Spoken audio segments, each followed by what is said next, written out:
Né prématurément le 1er décembre à l'hôpital de Chambéry, Théo meurt une semaine plus tard.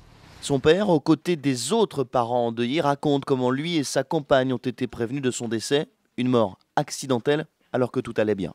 Ils étaient costauds pour leur âge, ils prenaient du poids, ils étaient réveillés, nous faisaient des sourires, nous tenaient les doigts. Les trois familles s'interrogent sur les circonstances du drame. Laurent, le papa de Chloé, première victime des poches contaminées, veut savoir si d'autres décès sont liés à leur utilisation. C'est quand même étrange qu'il ait fallu attendre 4 cas avant qu'il comprenne qu'il y avait quelque chose de grave. Ce qui m'étonne, c'est que suite au décès de Chloé, il n'ait pas pensé à tout analyser.